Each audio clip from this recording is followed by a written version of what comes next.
గుంటూరు జిల్లా తెనాలి నియోజకవర్గంలో ప్రజా సమస్యలు తెలుసుకునేందుకు పాదయాత్ర చేశారు మంత్రి నాదెండ్ల మనోహర్. క్షేత్రస్థాయిలో ప్రజా సమస్యలు తెలుసుకునేందుకు పాదయాత్ర చేపట్టారన్నారు మంత్రి నాదెండ్ల.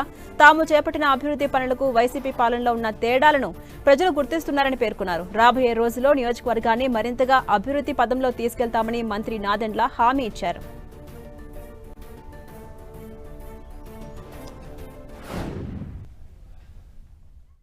స్థానికంగా ఉన్న సమస్యలు, ఇబ్బందులు, పౌరులకి ఇంకా మెరుగైన సేవలు ఏ విధంగా అందించగలుగుతాం మున్సిపాలిటీ నుంచి అనే దానిపైన అందరితో కూడా మాట్లాడుతూ ముందుకు వస్తూ ఉన్నాం.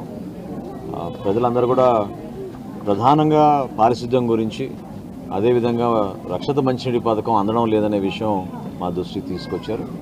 నేను చైర్పర్సన్ గారిని, అదేవిధంగా కౌన్సిలర్ గారిని కూడా నేను కోరుతున్నాను, కొంచెం ఫండ్స్ అలొకేట్ చేసుకుని ఒకవేళ శానిటేషన్లో సిబ్బంది తక్కువ ఉంటే ఖచ్చితంగా పెంచుకునే విధంగా చేద్దాం. ఎందుకంటే ఇప్పుడే చెప్తున్నారు వార్డు బాగా విస్తరించిందని, జనాభా ఎక్కువ పెరిగారు కాబట్టి కొంతవరకు కొన్ని వార్డులో పూర్తి స్థాయిలో మేము అందించలేకపోతున్నామేమో.